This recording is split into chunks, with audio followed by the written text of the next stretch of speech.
What's up, clitorati? So we love to hear success stories from our own clitorati. So when we saw a viral video about how Clit Talk / Pleasure Positive had impacted our next guest, we knew we had to have her on the show. From a religious suppressed background to being told her low libido was her fault and being an unstoppable advocate for her own health, well-being, and sexual empowerment, she just released her first book, Wake Her Up, and has gone viral on TikTok, inspiring thousands of women by vulnerably sharing how she went from low libido to her sex drive going through the roof. Please welcome our new friend, Marcella Hill. Woo! Welcome. Oh my gosh, I can't believe this. It's crazy. No, it was, you know, what's so funny is like, I saw your, I realized you had sent the video to us, but it went to, you know, the 99 folder or whatever. So I didn't see it. But then my cousin sent it to me because they had seen your video and they were like, have you seen this? They mentioned Clit Talk. And then I found you on Instagram and found you and then saw that you'd sent us messages. And I was like, oh my God, we have to connect with this incredible woman. So, so thanks for being a true clitorati and being on the show with us. This is extra special. I don't know that I'm a true clitor. I feel like I'm just getting started. You guys are teaching me so much. I have a lot to learn, apparently, that I didn't even know I had to learn. So I'm just excited that you exist, and I'm so excited I found you. Thank you. We're so excited. We're so to have excited you here. that you found us, and definitely was like a highlight of my year being sent this video. And at first, I had no context. So when you when you mentioned our podcast, I cried. I was just like, oh, people listen to our show. Yes, quite a few people actually. Yes. People do. Yeah. It just always hits me though, you know. Yeah, I know. So welcome. It's such a pleasure to meet you because I know that you did an IG live with my booze, my work with me lives. and Katie. Yeah, and I couldn't be there, and so I'm just so grateful that I finally get to meet you in the flesh. Yes, and your journey is so inspiring. Yeah. Oh my gosh. You guys are such a integral part of my journey. I mean, it's just been so interesting. You know, I can't express like how much there is to learn. And I also can't express how much I didn't know, you know, and I don't even know where to start, but honestly, a lot of what you guys are helping me like kind of deconstruct is the word we use in like deconstructing the religion. I just didn't know that I didn't feel like my body was mine. I didn't feel like I had permission to explore sexuality. I just, honestly, I went from like, don't do this, you're going to go to hell, to, oh, you're married, now serve your husband. The end. Yeah. And that's it. Yeah, because you have quite the story. You were raised Mormon, is what you had shared with us on the live. Yeah. And which made, you know, sex, pleasure, and even masturbation, what you said was it made it morally confusing for you. And you told, I want you to tell the shower story. Oh man. Okay, so shower story. I want you to tell the shower story, please. So tell us about. Yeah, in my first marriage, my first husband, I didn't know at the time, but he was dealing with his own addiction stuff that I think was causing him to like ignore me completely physically. And I was like begging for affection. It would be months of no affection. And I would find myself in the shower feeling, you know, like I wanted to pleasure myself. But because of my religious beliefs, I was told that if I did that, I would have so much shame. I would need to go talk to a religious authority, which we call a bishop. I would need to go physically sit in a room and talk to a man and tell him that I masturbated so that I could not have that sin and upon me. Like that is what would happen if I took care of myself in the shower. And so I would get in the shower and I would be like, okay, we're good. Like 5 minutes in, out, let's go, you know, like wash your hair really fast. And I would be like hurrying through my shower. I would get my shampoo in. I would get the conditioner in. And, you know, you have to wait for your conditioner to set, right? You give it a minute.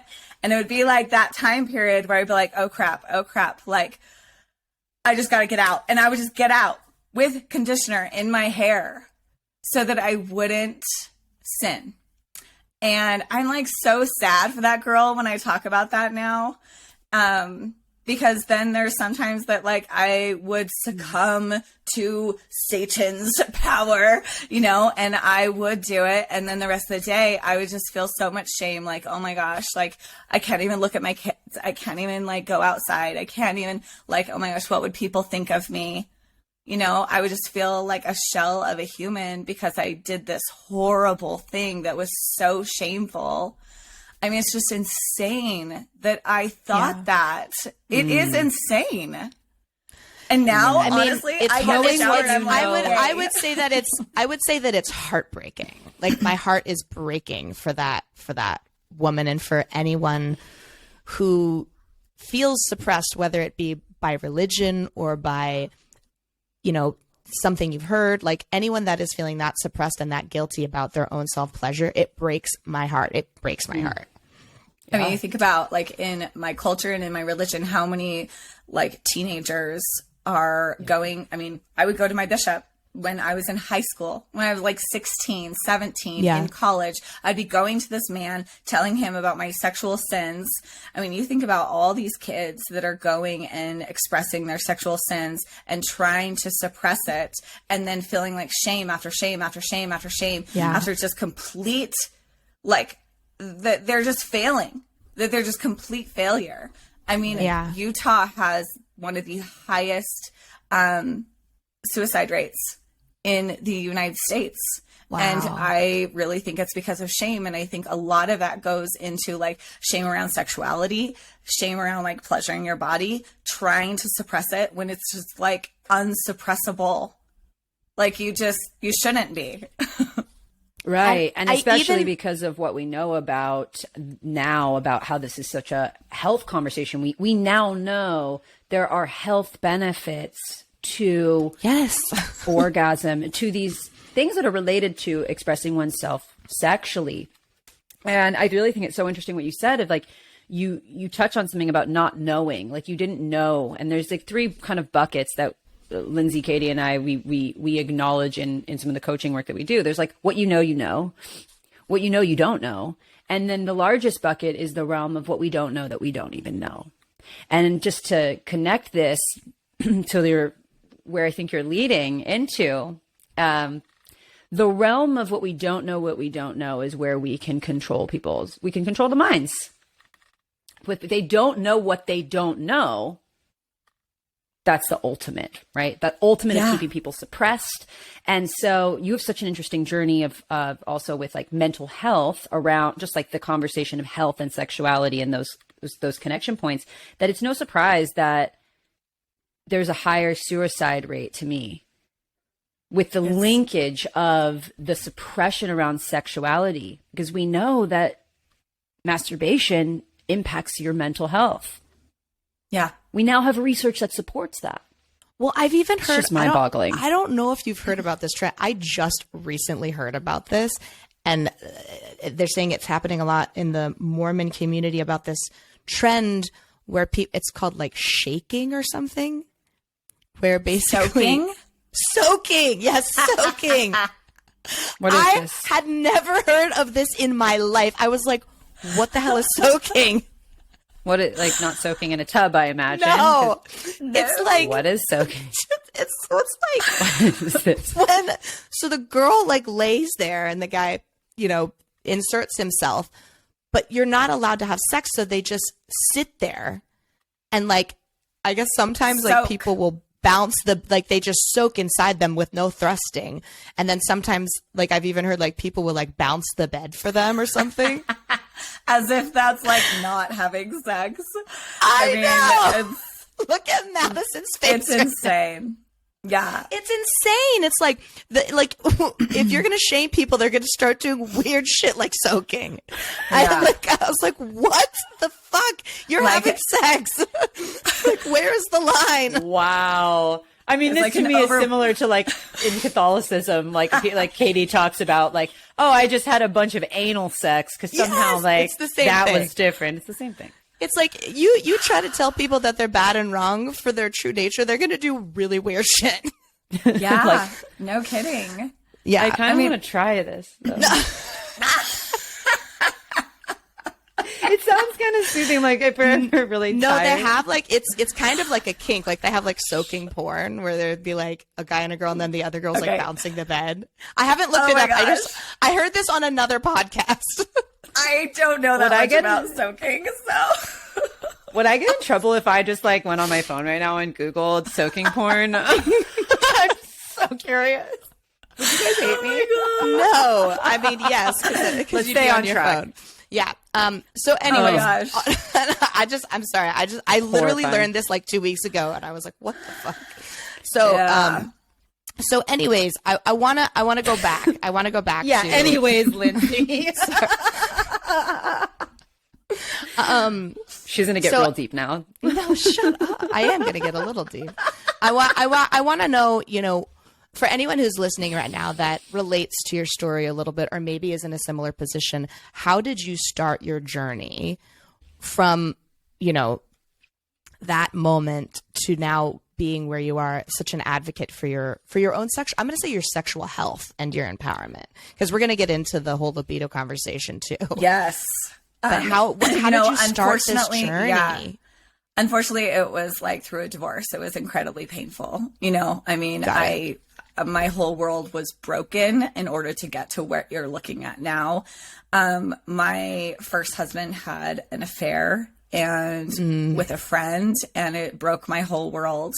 And then as a single person, I hook up with this cute guy that I just honestly just didn't care about anything. You know, I felt like I didn't care about myself. I didn't care about my faith. I didn't care about my morals. And I was like giving up everything I was. And I ended up in a sexual relationship feeling like I was abandoning myself and my faith and everything I had ever been taught. And I just didn't care. I felt like having a sexual relationship was me like destroying myself. And interestingly enough, when I had sex with, he is now my husband now, but when I had this out of wedlock sex, I called my therapist and I was like, I'm going to hell. Like, what am I going to do? Like, I can't even go in the house to take care of my kids. She was like, welcome to the other side where you're like actually not in hell. Like, I was sitting in the driveway in my car, like bawling that I'm going to go to hell. And she's like, are you in hell? And I was like, well, no. She's like, well, surprise, you welcome don't go to the hell. Other side. Yeah. And she's like, you are an adult. You can choose to have a healthy, happy, like positive sexual relationship with this man. And you can walk in and be a good mother. You can walk in and still be a good friend and a good daughter. And like you exist as a whole human still. And you can even still talk to God and he will still talk to you. And I was just like, what? Like, what is this world that I have been told my entire life that like sin was, or this sexual sin was literally next to murder. That is what I was taught. And I was taught that it was something that would be so difficult to come back from, that I could lose my standing in the church. I literally like wasn't allowed to go into like the holiest place of the temple. I had to go and report to my bishop like several times a month to be able to like fix this sin. And all of a sudden there I am, and I wasn't in hell. And I just decided to leave my shame in the car. And I walked in and had like this beautiful day with my kids. And I decided consciously, intentionally to go ahead with a sexual relationship with this man that taught me amazing things that I didn't know existed.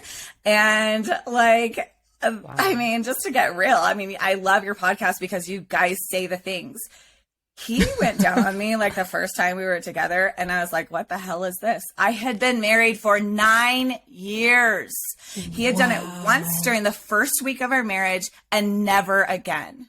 And I just figured like, that's not a thing. I guess I'm gross or whatever. And then this new husband, like all the time, every time. And I'm like, I'm here for that. But he had to like teach me like, this is a thing that is good and comfortable and happy. And it's like pleasurable. And it's okay for you to receive pleasure rather than me just like giving, like I always just thought sex was me giving up myself, like something that was happening to me all the time. And I did not know that sex could be a thing. This is the thing. I listened. Which podcast is it that you guys talk about, like dick whispering? Yeah, that was our favorite. Naomi Morgan. Oh our my favorite gosh, thing. that literally was like, I don't know why, but that was one that just like spoke to my soul. And the reason why is because I had never heard the act of doing something like that in a way that was like positive. Like she was like a motivational speaker, basically, like sucking dick. And I was like, well, I could do that. I literally am a motivational speaker. Like if I can like feel like I'm standing on a stage, but in my bedroom, like sign me up every day. Oh my Like God. instead of like feeling like something's happening to me that I'm having to like give up myself and be not the best parts of myself. Like I will light you up. Like that was way better. I just had never ever heard any of my friends, anyone ever speak about doing sex or giving a man pleasure in a way that was like enlightening. It always seemed shameful, like you were just some hooker, you know, because that's how it's displayed in movies. That's how it's talked about in my friends, where people are like, oh my gosh, she just wanted me to give him a blowjob. Ugh. Like no one's like, I'm good at it. I'm damn good at that. No one says that. Yeah. Oh my when gosh, I am when she living for this for you. Yeah. Oh my gosh. When she expressed that, it was like a new talent. I was like, wait, I can get good at it and I can enjoy it. And it could be something that's like, look what I can do. Like that is awesome. All right, maybe we need to do a full-on how to suck good dick episode. I feel like we may have done that actually. We do have a dick. We have a dick sucking. We have a dick whispering. But I think we should just be like, like here's our new, since a year ago or a year and a half, whenever we interviewed Tiomi, I feel like there's more wisdom to share now that we've integrated this practice into our lives so dick deeply. Sucking 2.0. Let me tell you something. The only reason I think that my dick sucking game has leveled up, to your point, Marcella, is with this new context of dick whispering. Like, yes, making it spiritual or enlightening, as you said. And I feel like that is what has made it thinner. It's not necessarily that like the licking or the sucking or the stroking has changed much, but how I show up for that has for sure changed. Like It's that about context. it's about your energy, and I feel it's the same when I'm receiving oral sex. You can tell when someone is genuinely into it. Yes. And when they're being performative or they're doing it because they feel like they have to. Like, thank God my fiance genuinely loves to eat pussy. Like, it's a deal breaker for me. But I also genuinely love to suck his dick. He's less into it than I am. I'm like, can I please suck your dick? He just wants to get to the sex. Honestly, part. I don't think I could enjoy it. I don't think I did enjoy it until I listened to your podcast. Wow. I didn't know how. I didn't know what it looked like to enjoy it, because the only time you see people doing that is like in movies where it's a hooker in a car. Right, like that's the only visual of like blowjob in my brain. Or it's true. You know, it's like hooker it's happening to this woman, and she's on her knees, and he's putting himself in her mouth, and it's like happening to her. It's not something that she's like giving, like as a service to humanity, right? And which is how you see it now. And I think that, I mean, that's where I'm at now. I mean, honestly, I went from feeling so much shame to getting in. Well, honestly, my sex drive went through the roof, and that's where I found you guys. So I started hormone therapy because my no sex drive was like going to destroy my marriage, because I didn't feel like having sex ever. I didn't want to be touched. Even though every time we had sex, it was amazing, I still was like, what is wrong with me? Maybe I don't love my husband. I felt like so dead inside, so numb that I just thought I was crazy. And I was doing all the things, listening to the happy podcast and working out and eating well and doing all of this. Yeah. And nothing seems to like turn my body on to the point where I was like, let's have sex. It was just like a chore. Yeah. And I'm so glad you brought this up, because this was the other thing we wanted to talk about. This was what your viral video was actually about your libido. And I did look up a few statistics. So 1 in 6 women in the United States are currently on antidepressants. And it's proven that over 14,000 patients of those with those diagnoses of depression have had a 50 to 70% risk of developing sexual dysfunction because of the antidepressants. And so this conversation, you were really advocate because you were looking to develop your libido. And we've talked a lot about on this show, like, mismatched libidos could be your erotic blueprint and this and that. And sometimes it is a biological thing as well. We're not doctors. You're not a doctor. None of us are medical professions. We're just here sharing your personal story right now. But I thought that it was one worth sharing. And, tell the story. So you went to your doctor and they told you that basically your low libido was your fault and to go on antidepressants. Yeah. So, I mean, just to add to your statistics, I don't know if you know this, but the North American Menopause Society for menopause, for hot flashes, the first go-to is antidepressants for hot flashes. Wow. It's supposed to decrease hot flashes, but then in turn, it lowers your libido and causes all kinds of other problems. But so that's to add to your statistics. But at 36, I was just dead inside. I did not want him to touch me. I thought, this is crazy because sex is good. Why wouldn't I want it? I go to my gynecologist. She draws my blood, says, hey, everything looks normal. Your hormones are fine. You're just kind of at that age. That's just kind of what goes. That's just what happens. At 36, like, you're supposed to. You're in your fucking prime. Yeah. Are you kidding me? No way. Yeah. Okay. So I'm like, all right, cool. Like, I'll just keep trying, I mean, what are you going to do? I don't know. I had blood drawn. She said it was normal. What else are you going to do? So my husband and I go to therapy. We go to therapy for a while. I try to do all these things. I finally end up having to get a hysterectomy because I had a prolapsed uterus. So I had a hysterectomy. I'm thinking, this is going to make my body feel better. Like, we're going to just everything's going to be good. A year later, everything's way worse, way, way worse. And I'm to the point where I'm like, I can't even stand you anymore. Like, I'm pretty sure it's you, like my husband, that's the problem. He's not romantic enough. He's not doing it right. I mean, I don't even know. I just couldn't figure it out. And a friend said, you should try hormone therapy. All your symptoms sound like mine. Like, your body aches, you're not sleeping. You don't want anyone to touch you. Not even like my little girl. Like, I didn't even want her to put her hand on my arm. Like, my skin just felt like I was crawling all the time. So heck no, I didn't want to have sex. And I go to a hormone therapist who does bioidentical hormone therapy. And there's lots of different ways. There's like creams and pills. And I did the pellets, which I've never heard of before. I go to this med spa. They do pellets, like insert it under your skin. Wow. A week later, I'm sleeping all through the night, so I feel rested. 2 weeks later, I have like tons of energy throughout the day. And 3 months into it, my libido goes like, I am like a 19-year-old. I am like thinking about sex all the time. And I'm like asking my husband, like, is this how your brain works? This is crazy. Like, how does anybody get anything done? But here's what happened.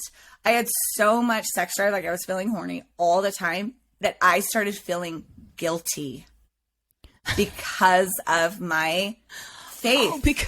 Oh my God. Right? So I'm like, what am I supposed to do with this? Like, he's not around all the time. Right? Like, I'm wanting to get like toys, vibrators. I'm wanting to get shower all the time. He's not there all the time. I'm like starting to feel bad.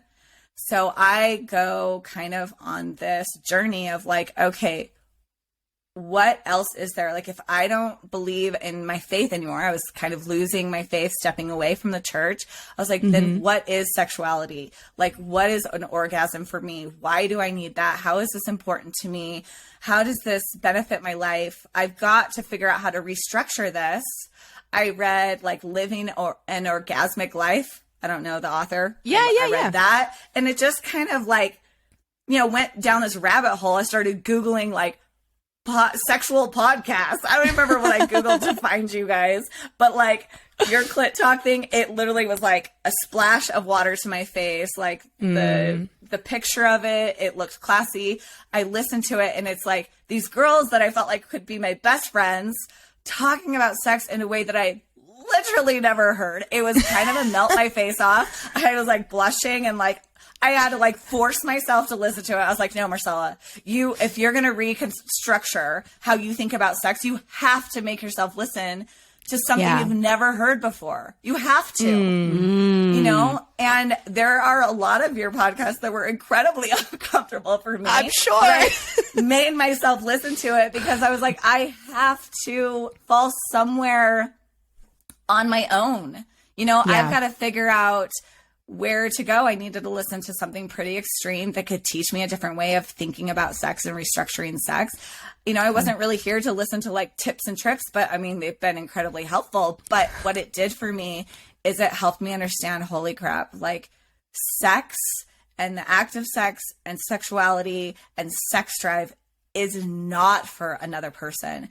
It's not for him. Like having this sexual energy inside of myself, it lights everything up. Yes. You know, I just thought I needed a sex drive so I could perform in the bedroom and take care of him every night or a few times a week. You know, I say every night as an extreme, but with those pellets, you know, yeah, right? I know, you can do what you got to do, but it literally, I had no idea. Like, you don't know what you don't know. I didn't know that having a sex drive inside my body lit up everything I do. It just makes you spunky and feel sexy. And, you know, you can gain a few pounds and still feel like having sex. I thought, I have to be tiny to want to feel sexy. I have to have all of the laundry done to want to have sex. He has to have taken me on like some beautiful date for me to want to have sex. That is all bullshit. It's not true. Like, you're a sexual being. You're a human. You should feel like pleasure. You should feel like you want to pleasure your body. And I mean, since then I've gotten into like Tantra, which is like, why are we not talking about that? Because I'm like, I literally Googled Tantra for beginners. I read one tiny article and I was like, that is literally sums up the sex that every woman would ever want. Why aren't we doing sex that way? Right. Like, totally. I went to a bridal shower with my grandma, aunts, uncles, or not uncles, aunts, cousins, and we had to go around the room and give one tip for the new bride. And I legit was like, please look up Tantra. I'm sitting in like a whole room of Mormons, all very Mormon. And I was like, look, you're about to go from no sex to sex, and no one in this room talks about it.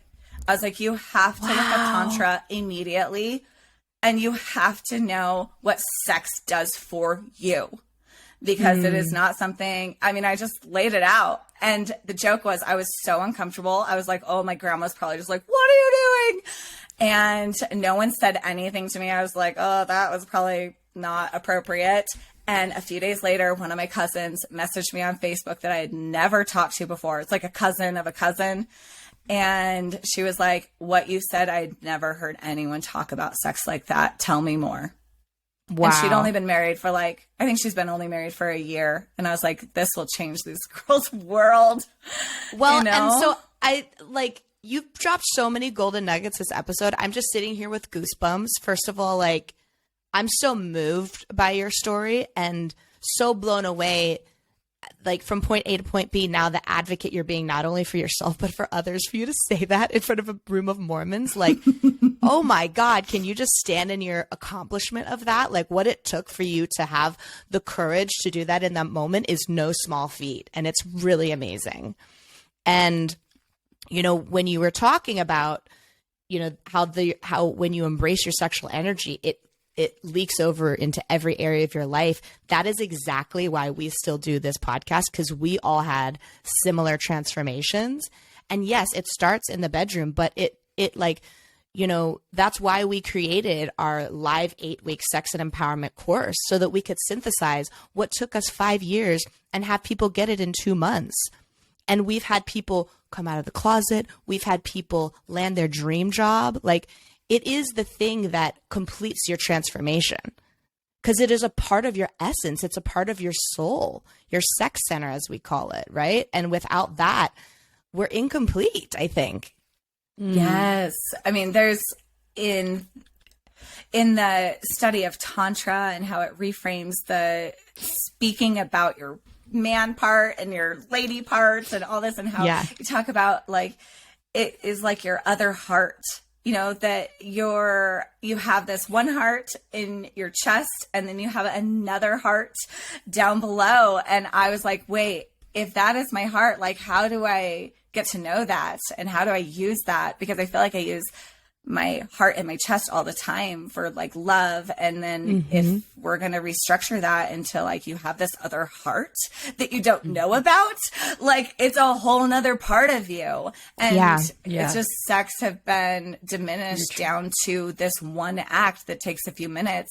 And it's just not true. And as soon as more women start embracing what sex actually can be, it's like, it's going to change the world when women realize, like, wait, sex isn't like a 2-minute deal where you put your, like, penis into my vagina. Like, it's just, that's not what it is. What you're speaking to is an entire way of living, right? And we call it pleasure positive living.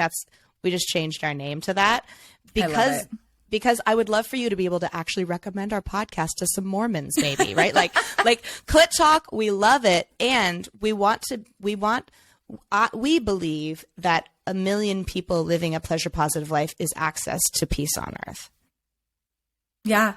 I don't know if you guys ever listen to, like, Power of Now, but they talk about, in Mormonism, we talk about how the world will end in total devastation, like fire and hell, that it's just we're all going to burn up or explode or whatever.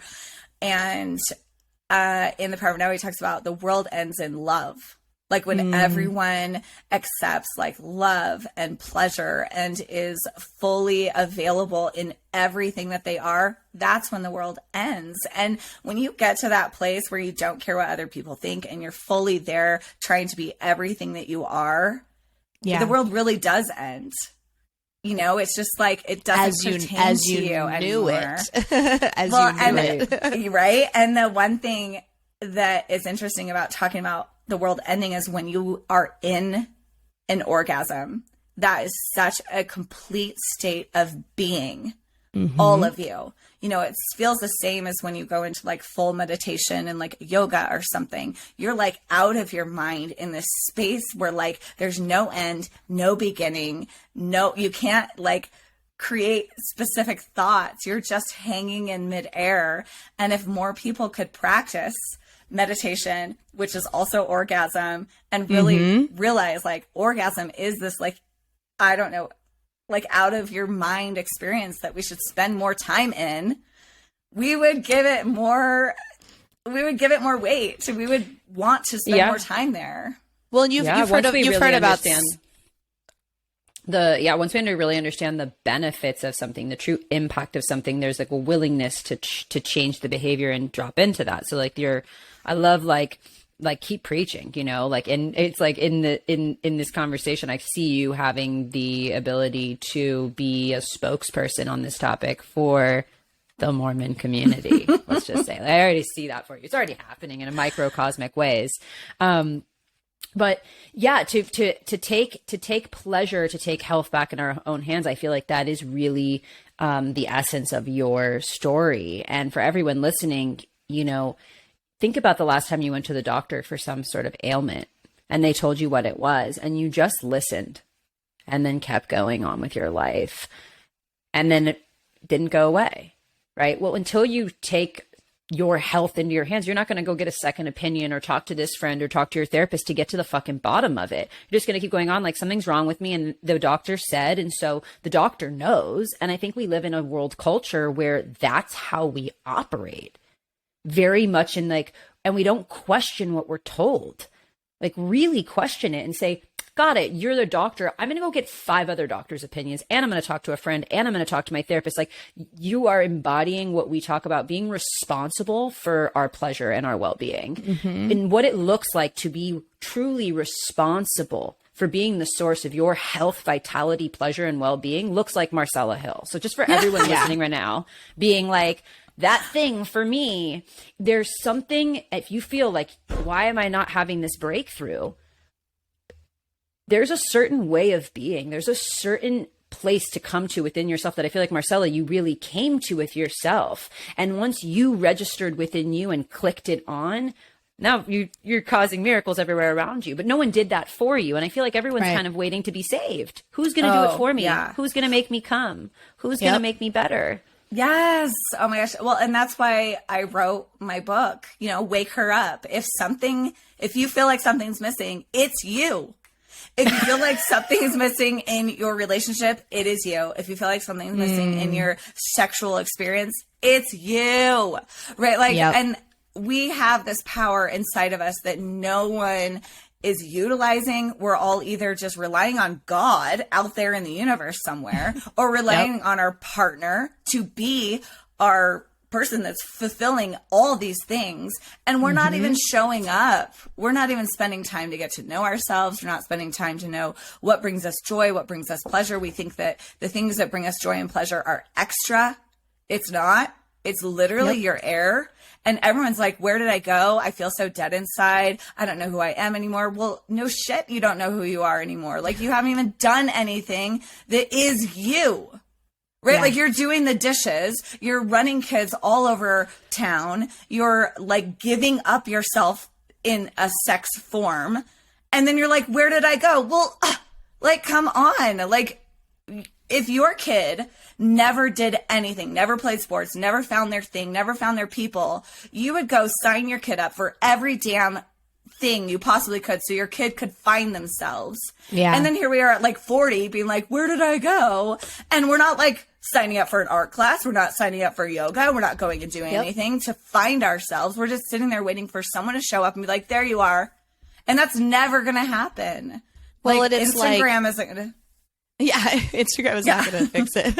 Well, and that's one of the things, right? In order to live a pleasure positive life, what if you actually pulled out your calendar every month and you mapped your pleasure on first and had your life work around your pleasure?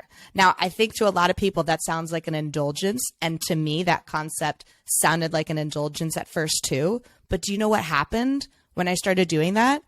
I got more productive. I started accomplishing more. I started making more money. I got engaged. That's exactly what happens when you stop long enough, pause like for a second, literally right now, and just say like, oh, what does Marcella need? Where is Marcella at? How can I serve her? How can I help her?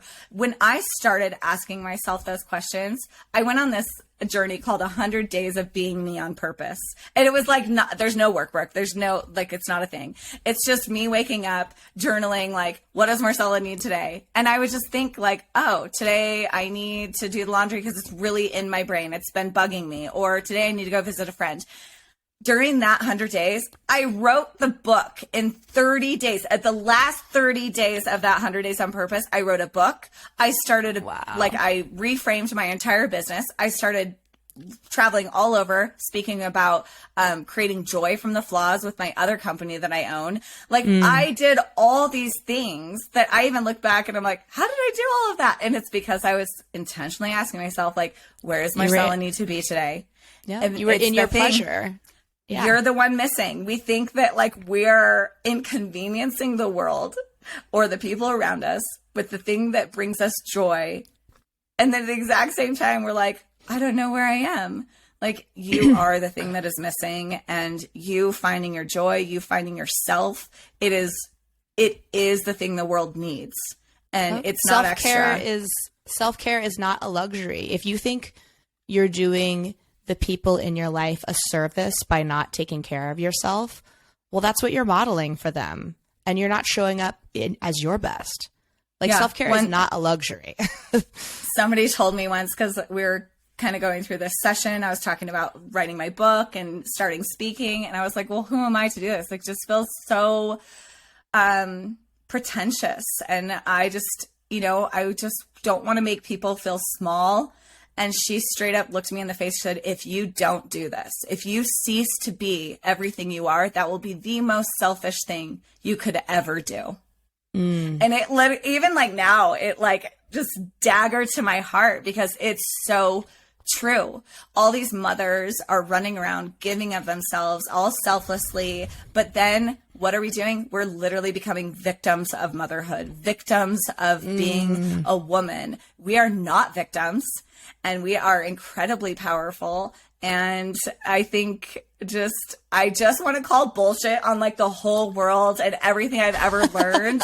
And just be like, no, like none of it's true. Like we are all like everything we need to know is within us and we deserve pleasure. And our pleasure is the thing that changes the world. Like imagine a world where women, like you walk into a room and there's 100 women there that all feel good. Like we don't even know what feeling good looks like. We don't even know what that is because all these women are walking around feeling like shit all the time. And we're being told that's normal. It's not normal to not sleep. It's not normal to not want to have sex. It's not normal to feel like crap all the time. Feeling good shouldn't be a miracle. It should be how the world is. Women should just feel good. We should know who we are and we should be able to use our power. It shouldn't be this miraculous thing. Like I should not be as well known as I am right now because I found myself kind of. Right. Like I really, really crappily did it in a crappy way. And I'm still like, really not good at it, but yet people are like, wow. And I'm like, oh, this is bad.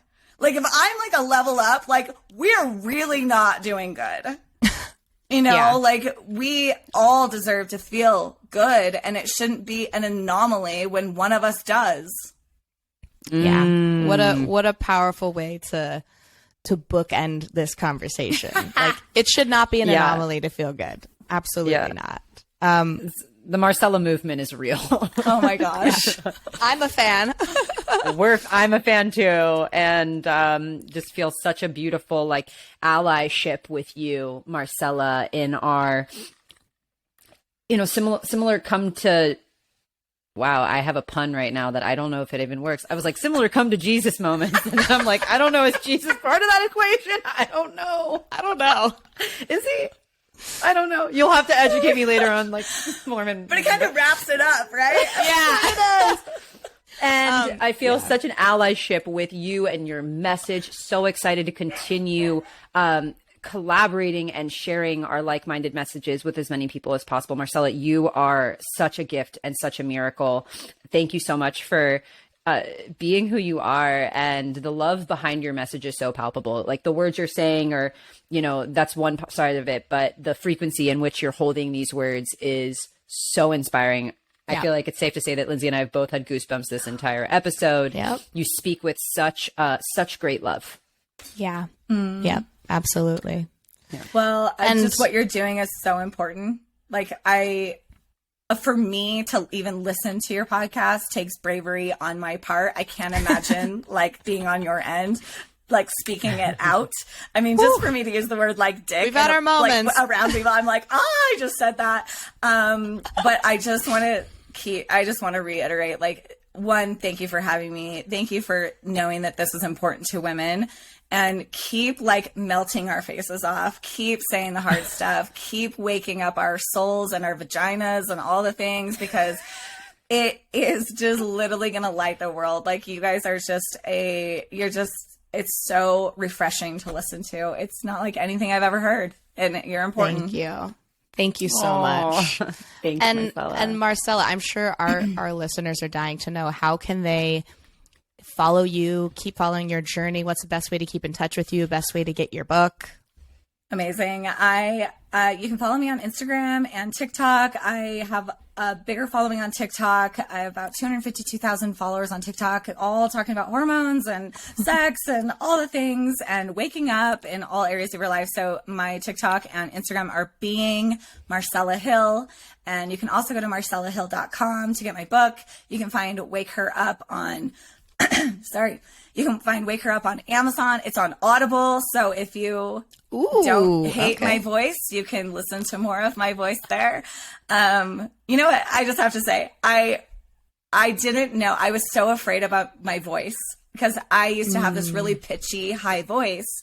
And I was afraid that if I came out with this book, I would never do an Audible because it would just be annoying. And guess what? Because of the testosterone, it lowered my voice. And often on my Instagram and when I'm speaking, people are like, I love listening to your voice. I could listen to it all day. And I was like, well, then I guess I'll go record an Audible. Talk about manifesting. Yeah, right? That's amazing. I'm going to get the Audible. Marcella. I'm an Audible girl, so I'm happy to hear that it's on Audible. So Wake Her Up is the name of the book. You guys are amazing. Thank you so much for having me. No, thank you for coming on. This is just the beginning of our collaboration. We're on your team and hopefully you're on ours as well. Thank you so much for coming on today. We hope this conversation made a difference for you, Clitorati. And with that, we're going to see you next Tuesday. Bye-bye. Bye.